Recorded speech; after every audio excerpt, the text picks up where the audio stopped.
So, what is your view on India? Mr. Koktak referred to the fact that India is like a Bollywood movie, ups and downs, great ending. The problem is right now, I can't see the up, I can feel the down. But he said it's a happy ending.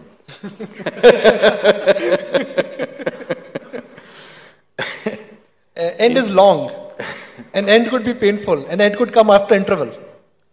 See, India is a tremendous pool of talent. I must say this. I'm not saying this with any nationalistic fervor. I personally don't identify with any kind of political nationalism. But as a culture, we are important in the world because we are a kaleidoscope. We have every kind of hue, we have every kind of shape and form, which is quite incredible. It's taken 10,000 years to create this chaos which functions. Most people who are not used to India, they just can't figure how the hell this is functioning. But we know it'll work because here in this country, at least everybody thinks he's a genius. There is no ordinary person, everybody is an expert, not about the job that he is doing, about everything else. If you go and sit in the local tea shop, he will be advising, making commentary about how Tendulkar did not know a particular shot and how he should have done that, how he should have played that particular match and how he missed it. And he will be talking about how the Prime Minister should do this, this and this. He knows everything in the universe, but he does not know how to make good tea. He runs a tea shop, but he doesn't know how to make good tea, but he knows everything else in the universe. This looks like a big problem. At the same time, there is a phenomenal enterprise in this mind. He wants to venture into everything, at least mentally. You go to United States, the guy who is doing that work, he is doing that work reasonably well. He knows nothing else and he doesn't want to know anything else. He just wants to do that and nothing else but that. So this is a different kind of nation. This is something that one has to understand. This is a tremendous potential. It's a potential without limits. But one area where we have seriously failed in this country is, we have been very deficient in leadership. I think that is a hangover from colonial days, where the entire society was structured in such a way that no leader should arise. Our education systems were designed in such a way that leadership should not evolve out of that. The entire system was designed to produce employees, not to produce leaders. So we are still suffering from that because we did not revolutionize our education system so that we can produce leaders. So it is a fabulous pool of talent, but without the necessary leadership which can bring that movement. We're beginning to see that kind of leadership little bit happening, but still it needs traction down the line. In India, if a good leader comes up, people will worship that leader. A leader does not need worship. A leader needs traction down the line. He needs many layers of leadership who will be capable of implementing or executing the vision or the direction in which he wants to take a certain situation, whether it's business or the nation. We have lacked that because we have been an occupied nation for a little too long. So always we don't want to confront problems because in an occupied nation, if you see a problem, avoid it and go home. That's been our attitude for a long time. Leadership means you have to seek out problems where they are. Before they come, you want to confront them. Before they take birth, you want to fix them. So that is generally missing in the larger population, but this generation is looking at it differently because today almost everything that's run in this country are run by people who are born in free India, that they don't have this hangover of being afraid of confronting problems. But the hangover is still there. Not everybody is free from that. We have to get the youth out of this. This generation has to really make an effort to come out of it. If we produce significant leaders, we will be one of the most significant nations on the planet, but in a very different way than any other nation has ever been. So we are sitting on this threshold right now. We can move this 600 and odd million people from one level of living to another in the next 10 to 15 years if we do the right things. Never before in the history of humanity has it ever happened that without force, without violence, this many people have been moved from one level of living to another. Never before such a thing has occurred. We are sitting on such a possibility. All of you, if you conduct your businesses sensibly, that's where we will go.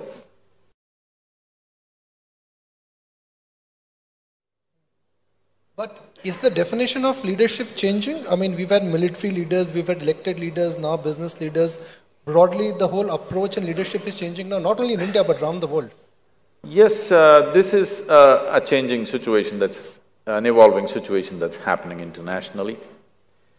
If you look back and see, there was a time when religious leadership was the most influential leadership at one time. Then as the military machines became strong, the military leadership took on the most significant role. Then in the last 100 years, democratically elected leadership has come into power.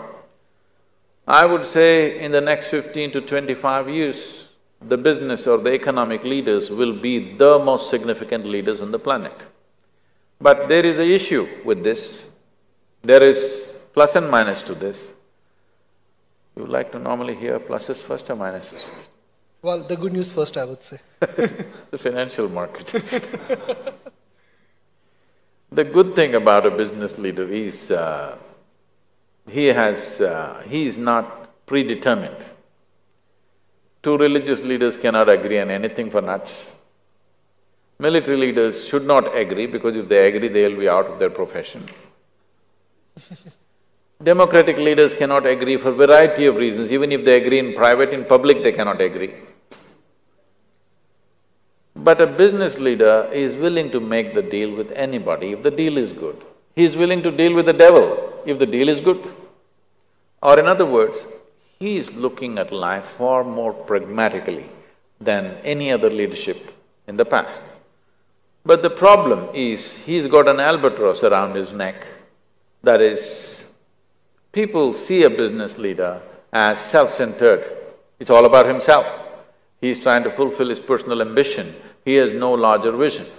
This is a transition that business leadership needs to make from personal ambition to a larger vision, because businesses have grown to a size where many businesses are larger than many nations. Once this has happened and people are employing,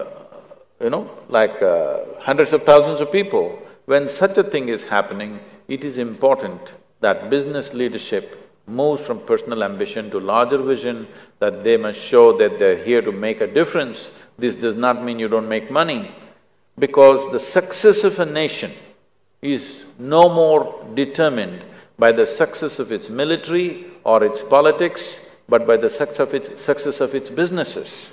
So now that this has happened in the world, it is time that business leadership evolves and takes the tag of self-interest group and becomes a group of larger interest of the nation and the world.